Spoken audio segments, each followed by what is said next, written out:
அன்பானவர்களே, உலக மக்களே, குட் மார்னிங்.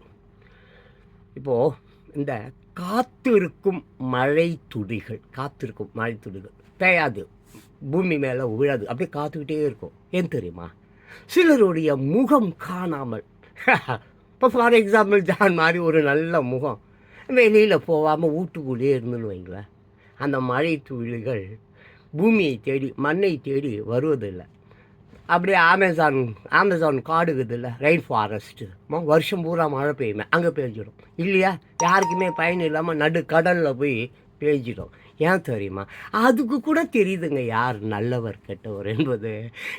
நம்ம அப்பாவை பற்றி தான் பேச போகிறேன். ஒரு நியூஸ் ஒன்று பார்த்தேன், அதில் ரொம்ப பயங்கரமான ஒரு ஜோக்கு நியூஸ். என்னன்னாக்கா, கமலஹாசன் எம்பி ஆக போகிறார், அது ஒன்று. அதுக்கு அடுத்தது இந்த தமிழகத்தில் பரபரப்பை ஏற்படுத்திய சம்பவம். அண்ணா பல்கலைக்கழக மாணவி பாலியல் வழக்கில் ஞானசேகரன் குற்றவாளி, தண்டனை ஜூன் 2ஆம் தேதி அறிவிக்கப்படும் என கோர்ட்டு தீர்ப்பு. அடுத்த வீடியோவில் விவரமாக பேசலாம். அன்பானவர்களே, அப்புறம் ரொம்ப முக்கியமான விஷயம், இப்போ இன்ஸ்டாகிராமில் பார்த்தீங்கன்னாக்கா சபையாக ஏகப்பட்ட அம்மா எல்லாம் 10,000 20,000 அந்த மாதிரி பயங்கரமாக எனக்கு வியூஸ் போகுது. அதுக்காக நான் எப்போவும் சொல்வேன், இந்த கமெண்ட்ஸ், வியூஸு, லைக்கு இந்த மாதிரி விஷயம் நான் விரும்புறதில்ல. ஷேர் தான் நான் விரும்புவேன். காசெல்லாம் நமக்கு பெரிய விஷயம் இல்லை, எனக்கு காசு தேவையே இல்லை. அப்புறம் முக்கியமான ஒரு விஷயம் என்னென்னு கேட்டிங்கன்னாக்கா, எல்லாருக்கும் சோஷியல் மீடியாவில் வீடியோ பார்க்குற எல்லாருக்கும் ஃபஸ்ட் என்னுடைய தேங்க்ஸ். ஏன்னா பயங்கரமாக போகுது, வியூஸ் நல்லா போகுது இப்போது. ஆமாம், நான் டான்ஸ் ஆடுவேன், கூத்து அடிப்பேன், காமெடி பண்ணுவேன். என்னை பொறுத்த வரைக்கும் ஹாப்பியாக இருக்கணும், அவ்வளோதான். ஏன்னா நேற்று செத்து போச்சு, நாளைக்கு என்பது இல்லவே இல்லை. ஹாப்பியாக இருக்கணும், அதனால தான் நான் எல்லாரையும் சந்தோஷமாக இருங்க, ஏன் எதுக்கு எதுக்கு செய்யணும், என்னத்துக்கு பண்ணணும், கேள்வி கேளுங்க அடிக்கடி நான் சொல்வேன். அதே நேரத்தில் இன்னொரு முக்கியமான விஷயம் என்னென்னா, உங்கள் பிள்ளைகள் இன்றைக்கி போகிற பாதை சரியில்லை. சின்ன பிள்ளைங்க, வாழ்வாதாரமே என்னன்னு தெரியாமல் இங்கே என்னை பார்க்குற எவ்வளோ சின்ன பிள்ளைங்க, எல்லாம் 15 வயசு 16 வயசு 20 வயசு பிள்ளைங்க. தாத்தா ஏதாவது கேஸ் வாங்கி கொடு தாத்தா சொல்கிறாங்க, சாக்லேட் வாங்கி கொடுக்குற மாதிரி கேட்குறான், கேஸ் வாங்கி கொடு தாத்தா அப்படின்றான். அப்போது இந்த நாடு எப்படி இருக்குது வச்சு பாருங்கள். அடுத்த வீடியோவில் பேசுகிறேன். அன்பானவர்களை, பிரியமானவர்களை, மாடியார் போர்டு பர்பால்ஸ். இப்போ அப்படியே என்னை பற்றி நீங்கள் கொஞ்சம் சேர்ந்து பாருங்கள். இப்போ நான் தாத்தான்னு சொல்லிக்கிறேன். அப்போது சின்ன பிள்ளைங்கள உங்கள் அப்பா உங்கள் அம்மா இல்லை என் பிள்ளைகள் மாதிரி தானே நான் நினச்சிக்கிறேன். அப்போ உங்களெல்லாம் நான் என் பேர பிள்ளைகள் மாதிரி தானே நினச்சிக்கிறேன். அப்போது என் பேர பிள்ளைகள் எங்கிட்ட தாத்தா எவனையா குத்துங்க மாத்தாத்தா, என் கழிச்சியை அட்டு போட்டுன்னு மாத்தாத்தா, பணம் மட்டும் கொடுத்தாத்தா, நான் கேஸ் வாங்கிட்டு ஜெயிலுக்கு போயிடுறேன் அப்படின்வான். அப்போது இது என்னை எவ்வளோ கோபம் இருக்கும், எனக்கு எவ்வளோ வலி வரும். அதனால நான் திட்டுறேன், எல்லாரையும் திட்டுறேன். ஏன் திட்டுறான் அந்த கேட்பேன்? தான் பிள்ளைங்க, தான் பேர பிள்ளைங்க தப்பாக போகிறாங்கன்னா பாராட்டிக்கிட்டு இருப்பானா, கைத்தட்டி ஆஹா என் புள்ள, என் புள்ள, என் பேர ஜெயிலுக்கு போகிறேன் சொல்கிறான், இவனை குத்துறேன் அவனை குத்துறேன், காசு கொடுத்தா போதுன்றான்னா அது கேட்டுகிட்டே தான் ஜாலியாக இருக்க முடியுமா? அதுதான் திட்டுறேன். உங்களையும் திட்டுங்க, திட்டிக்கொண்டே இருங்கள், ரோஷம் வரும். ஆமாம், ஆடி காற்றுல அம்மியெலாம் போகணும், அம்மியும் போகாது, ஒரு மயிரும் போகாது. இப்போ குப்பை கூட அப்படியே பாறாங்கல் மாதிரி ஆயிடுச்சு. குப்பை இருக்குது இல்லை, அது கூட பாறாங்கல்லே ஆயிடுச்சு. ஆடி காற்றுலேயே அது பறக்காது, இப்போ சுனாமி காற்றுலேயே அது பறக்காது. அப்படி ஆயிட்டான் மக்கள், கல்லாயிட்டான். கடவுள் ஏன் கல்லானான், மனம் கல்லாய் போன மனிதர்களாலே அப்படி ஆயிட்டான். அடுத்த வீடியோவில் பேசுகிறேன். அன்பானவர்களே, என்னுடைய ஒரே பையன் மைக்கேல் ஜாக்சன் பேர். இப்போ உயிரோடு இருந்தால் இவனுக்கு 38 வயசு, 87 பிறந்தான், 2010 இறந்துட்டான். அவன் இறக்கும் தருவாயில் கூட அப்போ 2010 இருக்கு பார்த்தீங்களா? தட் மீன்ஸ் அவன் பாருங்கள், ஒரு 25 வயசு, ஒரு 24 வயசில் இதே மாதிரி பலர்கிட்ட கேட்டுருக்கான், எப்பா போட்டுடுறோம்ப்பா, மண்டையிலே போடுறோம்ப்பா, அப்படியே வெறும் பொழக்கிற மாதிரி பொழந்துடுறப்பா, பணம் கொடுங்கப்பா, நான் படிச்சிருக்கப்பா, ஆனால் வேலை கிடைக்கலப்பா, எம்ப்ளாய்மெண்ட் ஆஃபீஸிலலாம் பதிவு பண்ணப்பா, வேலை கிடைக்கலப்பா. அப்போது கேஸ் இதே மாதிரி இன்னைக்கு இருக்கிற பிள்ளைங்க மாதிரி எப்போ 15 வருடங்களுக்கு முன்னாடி என் பிள்ளை கேட்டான். சரி இப்படிலாம் கேட்குறானே, நான் என்ன பண்ணேன்? ஐயோ, என் பிள்ளைக்கு அந்த நேரத்தில் ஒரு மிகப்பெரிய அக்கிஸ்ட்டு, நம்ம போலீஸாரால் தேடப்படக்கூடிய ஒரு அக்கிஸ்ட்டு என்ன மாதிரியே இருப்பான். அப்போ அவன் என்னை பார்த்துட்டு, டேய் வேலைன்றியா உன் பிள்ளை வேலைன்னு அங்கே போய் ஒயின் ஷாப்பாக குடிக்கிறானே, நான் ஒரு அக்கிஸ்ட்டு, என்னை போலீஸ் தர்றாங்க, என் மூஞ்சி அவனுக்கு தெரியாது, நீ என்ன மாதிரியே இருக்க, அந்த கேஸ் நீ வாங்கிட்டு ஜெயிலுக்கு போய்டு, ஒரு 3 வருஷம் நீ உள்ளே இரு, அதுக்குள்ளே நான் எங்கேயாவது போயிடுவேன், உன் பிள்ளைக்கு சிங்கப்பூரில் வேலை வாங்கி தரான். ஓகேன்னு சொல்லி ஒத்துக்கிட்டு நான் போனேன். ஆமாப்பா, 4 நாள் வச்சு சாப்பாடு தண்ணி கிண்ணி எல்லாம் கரெக்ட் பண்ணி கூட்டுட்டு போய் அங்கே போய் நான் தான் அந்த ஆளுன்னு ஒத்துக்கணும். அப்போ ஒரு வக்கீல் கற்றுட்டான், ஐயோ அந்த ஆள் போலீஸ்காரன் மூஞ்சை பார்த்தாக்க ஒத்துக்க மாட்டான், இவங்கள மாதிரி தான் இருக்கான், ஆனால் அவன் வளரி கொட்டிடுவான், திருப்பியும் இவனும் உள்ளே போய் கிடக்கணும், நீயும் உள்ளே போய் கிடக்கணும், இவன் வேணான்னு தொட்டி விட்டாங்க, நான் வீட்டுக்கு போயிட்டேன், அடுத்த வீடியோவில் பேசுகிறேன். ஸோ அன்பானவர்களே, ஒரு 20 வருடங்களுக்கு முன்பே மாதிரி என்னையா படிச்சுப்புட்டு வேலை இல்லாத புள்ள குடிச்சிட்டு கிடக்குது, சரி அது நல்லா இருக்கட்டுமே, நம்ம ஜெயிலுக்கு போனேன், என்ன வயதானம், இன்னைக்கு செத்தாலும் சரி தான், நாளைக்கு செத்தாலும் சரி தான் இருக்கிற ஆள், அதுக்கு நான் ஒத்துன்னு போனேன், ஏதோ ஒரு சக்தி என்னை காப்பாற்றி விட்டுச்சு, அது வேற ஒரு விஷயம். ஆனால் இன்றும் தமிழ்நாட்டில் இருக்கிற ஒவ்வொரு ஜெயில் வாசல்லையும், கோர்ட்டு வாசல்லையும் லட்சக்கணக்கானவன் உக்காந்துருக்கிறான்,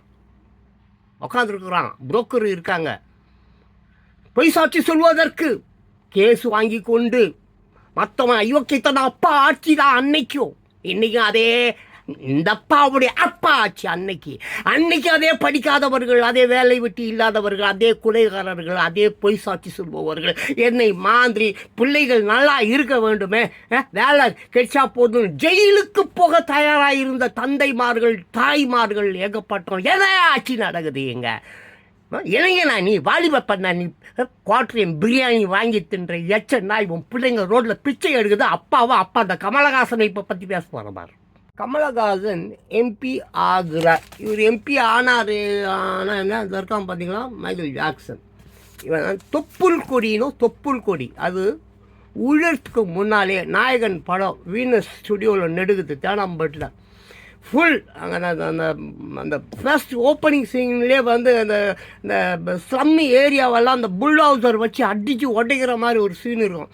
என் சின்ன புள்ள தொப்புள் கொடி புள்ள அந்த ஒரு ரூமுக்குள்ளார இருப்பான். ஒரு லேடி ஃபைட்டர் ஒரு ஃபைட்டர் லேடி மாதிரி ட்ரெஸ் பண்ணிட்டு அந்த புல்டோக் அப்படி வரும், அந்த உடியும் அந்த ஃபைட்டர் அதான் அந்த ஃபைட்டர் லேடி ட்ரெஸ் போட்டிருக்கால, என் பிள்ளைய அப்படியே கையில் வச்சு ஒரு டைவ் வச்சு அந்த பக்கம் போவான். அதுதான் ஷார்ட். அந்த மாதிரி நாயகன் பட்டுக்கு டெய்லி 100 பேர் நான் மெம்பர்ஸ்னா தெரியுமா? தெரிஞ்சா கேட்டப்பா. ரோட்டில் ஸ்டுடியோவில் செருப்பு போடாதவங்களாம் காலையில் 5 மணிலேருந்து தான் வரிசையாக பிடிப்பேன். 100 பேரை பிடிப்பேன். 100 பேரையும் தூக்குவேன். தலைக்கு 25 ரூபா, அவங்க 10 ரூபா நான் வச்சுப்பேன். நான் அவனுக்கு சாப்பாட்டுக்கு பதிலாக வாங்கி கொடுப்பேன். 25 ரூபா தான் கொடுப்பான். அந்த காலத்திலேயே என் புள்ள மாதிரி ஆட்களால் வாழ்ந்தவர் கஞ்சன். அவர் என்னையா பண்ண போகிறார்? என்பி ஆகி விரல எடுத்துக்கிட்டா கூட நம்ம சுண்ணாம்பு தடவாத ஒரு மனுஷன் எம்பி ஆகி இந்த நாட்டுக்கு என்ன பண்ண போகிறாரு? டார்ச்சை வச்சாரு, டிவியை வச்சாரு, கடைசியில் அப்பா கிட்ட போய் சேர்ந்த இந்த மாதிரி ஒரு அசிங்கமாக இருக்குது எனக்கு. பெற்றோர்களே, உலக பெற்றோர்களே, மீண்டும் மீண்டும் திட்டுகிறேன். ஆமாம், நீங்கள் எல்லோரும் திட்டணும்னு நான் சொல்கிறேன். நீங்கள் எல்லோரும் ஏன், எதுக்கு, இன்னத்துக்கு எங்களுக்கு பிரியாணி கொடுக்குற, இன்னத்துக்கு எங்களுக்கு குவார்டர் கொடுக்குற, இன்னத்துக்கு எங்களை கொத்தடிமையாக வச்சுக்கிறதுக்கு நீ கொடுக்குறியா என்று நீங்கள் கேட்கலன்னா 2026 கண்டிப்பாக சொல்கிறேன். எலெக்ஷன்லாம் நடக்காது. இயற்கை எல்லாரையும் உங்களை அடிச்சு காலி பண்ணிட்டு திருட்டு போயிட்டே இருக்கும். அவ்வளோ கொடுமைகளுக்கு நடந்துருக்குது. பொறுமை காத்து மழையே உங்களுக்கு கொடுக்க மாட்டேன்னு இயற்கையை வீம்பு பிடிச்சி நிற்குது. தயவு செஞ்சு சொல்கிறேன் பெற்றோர்களே, தயவு செஞ்சு சொல்கிறேன், உங்கள் பிள்ளைகளை பாருங்கள், உங்கள் குழந்தைங்கள பாருங்கள். என் பிள்ளை மாதிரி தானே எத்தனை இன்னைக்கு லட்சக்கணக்கான கோடிக்கணக்கான பிள்ளைங்க கேஸ் வேணும்னு கேட்குது. அந்த அளவுக்கு நீங்கள் பிள்ளைகளை வளர்த்து வைத்திருக்கிறீர்களே என்றால் யார் காரணம்? அரசாங்கம் தானே காரணம். அதிமுகவில் 2 கோடி தொண்டர்களாம், திமுகவில் 2 கோடி தொண்டர்களாம். அப்போது 2 கோடி 4 கோடி தொண்டர்களின் பிள்ளைகள் எல்லாம் பிச்சை எடுக்கிறார்கள். ஏன் தெரியுமா? பிரியாணியை வாங்கி துண்ண பாவத்துக்கு, குவார்டரை வாங்கி குடித்த பாவத்துக்கு தன்னுடைய பிள்ளைகள் ரோடில் சாகுகிறது, ஆக்சிடென்ட்டில் சாகுது. தயவு செஞ்சு நான் சொல்கிறேன், வாலிப பெண்களே, இந்த மாதிரி ஆட்சி, இந்த மாதிரி அரசாங்கம் நீடிக்கக்கூடாது. அப்படி நீடித்தா கண்டிப்பாக போலீஸ் வக்கீலுக்கெல்லாம் இவங்களை ஒன்றும் செய்ய மாட்டாங்க. ஞானசேகரன் பற்றி அப்புறம் பேச போகிறேன். தயவு செஞ்சு ஆமாம் ஒரு நல்ல ஒரு தலைவன் ஆமாம். இயேசு வருவார், கல்கி வருவார், யாரையா வருவார். உங்களிலிருந்து யாராவது ஒரு நல்லவன் வாங்கய்யா, இந்த நாட்டை காப்பாற்றுங்கய்யா. இளைஞர்களை நம்பி, வாலிப பெண்களை நம்பி தாயா இந்த உலகம் இருக்குது. இந்த அப்பா மாதிரி ஆட்களை நம்பி இல்லை. தயவு செஞ்சு புரிஞ்சுக்குங்க. திட்டுங்க, ஏன், எதுக்கு, இன்னத்துக்கு புரியா நீ கொடுக்குற, இன்னத்துக்கு ஏன் குவார்டர் கொடுக்குறன்னு கேளுங்கப்பா. உன் உரிமைப்பா உன்னுடைய ஓட்டு. தேச துரோகி மாதிரி அதை போய் விற்கிற. மை டியர் போர்டுவோல் பேப்பர்ஸ், பைபிள் சொல்லுது, ஒரு நல்ல தகப்பன் தன்னுடைய பிள்ளைகளை கண்டிக்காமல் தண்டிக்காமல் விட்டால் அவனுக்கு பரலோக ராஜ்யத்தில் இடமில்லை என்று சொல்கிறது. என்ன சொல்லுது? தன்னுடைய பிள்ளைகளை கண்டிக்காமல் தண்டிக்காமல் விட்டால் பரலோக ராஜ்யத்தில் அவனுக்கு இடமில்லை என்று சொல்கிறது பைபிள். இங்கே எல்லாமே பெற்றோர்கள் தான். ஆமாம், மாதா பிதா குரு தெய்வம் என்கிறார்கள். தெய்வத்தை விடு, கர்மம் அது சனியம் இல்லவே இல்லை. ஆனால் மாதா இருக்குது இல்லை, பிதா இருக்குது இல்லை, குரு இருக்கிறாங்க இல்லை. அப்படி இருந்து ஏன் இந்த பிள்ளைகள் சின்ன பிள்ளைங்கப்பா. எப்போ 5 லட்சம் கேஸ் மேலே அப்படியே பெண்டிங்கில் இருக்குது. இப்போ இந்த ஞானசேகரனுக்கு தண்டனை வேறு இங்கே தான் பார்த்தேன். திஸ் கை, இந்த ஞானசேகரனுக்கு விரைவில் தண்டனை வாங்கி கொடுத்ததா அப்பா பெருமை பாராட்டி கொள்கிறார். பாராட்டிக்கிட்டோம். 5 லட்சம் 6 லட்சம் 10 லட்சம் கேஸ் பெண்டிங்கில் இருக்குதுயா. எவ்வளோக்கு 5 லட்சம் 1 வருஷம் 2 வருஷம் 3 வருஷம் 4 வருஷம் 5 வருஷம் 10 வருஷம் 20 வருஷமாக பெண்டிங்கில். மிகப்பெரிய கொலைகாரன், மிகப்பெரிய அயோக்கிய, மிகப்பெரிய கடத்தல்காரன், மிகப்பெரிய பெண்களை பலாத்காரம் செஞ்சவன் அப்படியே இருக்கிறான்பா. ஊரில் சுற்றின்னு இருக்கிறான் ஜாலியாக, ஆடி கார்லேயும் அமாவாசை கார்லேயும். What is this all nonsense? பெருமைப்பட்டு கொள்கிறார். விரைவு தீர்ப்பு கொடுத்துட்டாங்களாம்மா. அப்போ மித்தவெல்லாம் நீங்கள் அன்றைக்கியா கொடுக்க போறீங்க? எல்லாம் செத்து சுண்ணாம்பாயி உலகம் அழிஞ்சதுக்கு அப்புறமா என்னங்க, what is going on man year? Foreign எல்லாம் பாரு, இந்த மாதிரிலாம் அங்கெல்லாம் ஃப்ரீ செக்ஸு. ஆமாம், இங்கே செக்ஸ் கல்வியே தான் இல்லையே. செக்ஸை பற்றி இங்கே உலகம் படைக்கப்பட்டதே செக்ஸுக்காக தான், இனவிருத்திக்காகத்தான். ஆனால் இங்கே என்ன இருக்குது? அதை வச்சு தொழில் பண்ணுறான், பிஸ்னஸ் பண்ணுறான். ஃபாரின்லலாம் அப்படி கிடையாது. ஃபாரின்லலாம் அது வேறு. ஃபாரின் சுட்டு போட்டாலும் அது இவனுங்களுக்கு வராது. அதை பற்றி நம்ம பாசமானா. பட் என்னன்னா, அங்கெல்லாம் துரோகம் பண்ணிட்டா சுட்டுருவான், கொண்டுடுவான், வெட்டிடுவான், ஏதாவது பண்ணிடுவான். அந்த மாதிரி கற்பழிக்கிற விஷயம்லாம் அங்கே கிடையாது. ரொம்ப ரேர். எங்கேயோ ஒரு இடத்துல தான் இருக்கும். இங்கே தான் வீட்டுக்கு வீடு கற்பழிக்கிறான், வீட்டுக்கு வீடு கற்பழிக்கிறான். ஆனால் அப்படியே விட்டுடுறான். பார்க்குறான், கை தட்டி சிரிப்பார்களே. கை தட்டுறவெல்லாம் நல்லவன் இல்லைப்பா. பாராட்ட வேண்டும் என்று நினைப்பவன் கை தட்டி பாராட்ட மாட்டான். ஆமாம், அவன் நல்லா இருக்கணும்னு சொல்லி ப்ரேயர் பண்ணுவான். பைபிளில் தான் சொல்லுது, ப்ரேயர் பண்ண. எல்லா மதமும் தான் சொல்லுது. ஒருத்தவங்களை பாராட்ட வேண்டும் என்று மனதார நினைக்கிறவன் கையை தட்டி எல்லாம் கும்பலில் எல்லாம் கோயந்தெல்லாம் போட மாட்டான். ப்ரேயர் பண்ணுவான். நீ நல்லா இருக்கணும், நீ வெற்றி மேல் வெற்றி நீ அடைந்து கொண்டே இருக்க வேண்டும். இப்படி உக்காந்துக்கிட்டே ப்ரேயர் பண்ணி நல்லா இருக்குன்னு சொல்லிட்டு போயிட்டே இருப்பான். அதுதான் ப்ரேயர். கை தட்டி சிரிப்பது இல்லை. புரிஞ்சுங்க. பிரியமானவர்களே, அன்பானவர்களே, உலக மக்களே, நான் கடினமாக பேசுகிறேன் தான். நான் இல்லை சொல்லவே மாட்டேன். நான் திட்டிக்கோட்டே தான் இருக்கிறேன். நான் இல்லை சொல்லவே மாட்டேன். நான் எப்பவுமே நான் தப்பு செஞ்சேன், நான் ஒத்துப்பேன். ஆனால் நான் தப்பே செய்யலை. நான் என்ன செய்வேன்? ஆமாம், குழந்தைங்க, என் நிறைய சின்ன குழந்தைங்க கூட நான் பழகிறேன். வயதானவர்கள் கூட, என் வயசுக்காரங்க கூட நான் ஜாஸ்தி பழகிறதில்ல. நான் வயதானவன், நான் செத்து போடுவேன், அது வேறு விஷயம். ஆனால் நிறைய சிறு குழந்தைகள் அந்த மாதிரி எனக்கு கேஸ் வாங்கி கொடு, நான் ஜெயிலுக்குள்ளார போகிறேன், யாரை கொலை பண்ணணும் சொல்லு, நான் கொலை பண்ணுறேன். இது என்ன நல்லாவா இருக்குது? நான் நான் பெக்காது, என் பிள்ளை ஒரே பிள்ளை தான், அவனும் செத்து போயிட்டான். மற்ற பிள்ளைகளுக்காக நான் இவ்வளோ கவலைப்படுறேனே, இவ்வளோ கஷ்டப்படுறேனே, இவ்வளோ வேதனைப்படுறேனே. பெத்த பிள்ளைகள் மீது ஏன் பாசம் அன்பு செலுத்தாமல் நீங்கள் இந்த மாதிரி ஊதாரியாக அந்த பிள்ளைகளை விட்டுட்டீங்க, தண்ணி தெளித்து விட்டுட்டீங்க. எவ்வளோ அனாதை குழந்தைகள், எவ்வளோ பெற்றோர்கள் இருந்து அனாதைகளாக சுற்றுகிறார்கள். பெற்றவங்க இருந்தும் பெற்றவங்க என்னங்க யோசிச்சு பாருங்கள் ப்ளீஸ். வாலிப பெண்களே, இளைஞர்களே, பாருங்கள். ஆமாம், to be frank with you, உன் ஓட்டு மட்டும்தான் இங்கே, உன் ஓட்டு தான் இந்த அரசாங்கத்தை தீர்மானிக்குது. அவாய்ட் பண்ணுங்க. ஏன் காந்தி ஒத்துழையாமை செய்யலை? காந்தி வெள்ளைக்காரங்கிட்ட என்ன பண்ணார்? என்னங்க பண்ணார்? ஒத்துழையாமை. இந்த மாதிரி இந்த அதிமுக கட்சிக்காரங்க, திமுக கட்சிக்காரங்களுக்கு ஒத்து போவாதீங்க. ஒத்துழையாமை. போராடுங்க. போராடுவதற்கு தான் போராடுவது தான் ஜனநாயகம். வன்முறை செய்வதல்ல, கலவரம் செய்வதல்ல, புரியுதா? கொலை செய்வதல்ல, கொள்ளையடிப்பதல்ல. புரிந்து கொள்ளுங்கள் மக்களே. அப்பா அம்மா பண்ண பாவம் பிள்ளைங்களை போய் சேரும். நீங்கள் பண்ணுற எல்லா பாவமும் இந்த பிரியாணி அதையும் இதையும் வாங்கி தின்னுட்டு உங்கள் பிள்ளைங்களாம் ரோட்டில் அனாதையாக சாவுது, பிச்சை எடுக்குது. தயவு செஞ்சு திருந்துங்க. அன்பானவர்களே, உலக மக்களே, உலகில் ஆமாம் எல்லா ஜீவராசிகளும் ஈவன்தோ நம் தாவரங்கள் கூட கனவு காண்கிறது. நீ உன்னுடைய கேள்விகளுக்கு பதில் தேவைன்னு நீ யாருக்கிட்டையும் ஓட வேண்டாம். உன்கிட்டயே உண்டான பதில்கள் இருக்கு. நீ ராத்திரி தூங்கும்போது கரெக்டாக உன்னுடைய மனநிலை ரொம்ப சரியாக இருந்தால் உன் கனவுகளே உனக்கு ஏகப்பட்ட விஷயங்களை, அது எங்கே சுனாமி வருது, எப்போ உலகம் அழியப்போகுது, எப்போ நான் செத்துடுவேன், நீ செத்துடுவேன், யார் செத்துடுவாங்க என்பதை உன் கனவுகளே உனக்கு சொல்லும். ஆமாம், கனவுகள் மிக மிக உண்மையானவை. மனநிலை நல்லா இருக்கணும். காலையில் அந்த 4 மணிக்கு 5 மணிக்கெலாம் சிலருக்கு கனவு வரும். அந்த மாதிரி கனவுகள் பார்த்தினாக்க மிகப்பெரிய விஷயத்தையெல்லாம் நமக்கு ஆமாம், இப்போ அமெரிக்கா அழிய போகுதுன்னா உனக்கு அது காட்டி கொடுக்கும், உன் கனவே காட்டி கொடுக்கும். ஓ என்னடா அது நம்ம ராத்திரி கனவுல பார்த்துமே. ஸோ அந்த மாதிரி உன் கனவுகளை ஆராய்ச்சி செய், உன்னை ஆராய்ச்சி செய், உன்னை அறிந்து கொள்.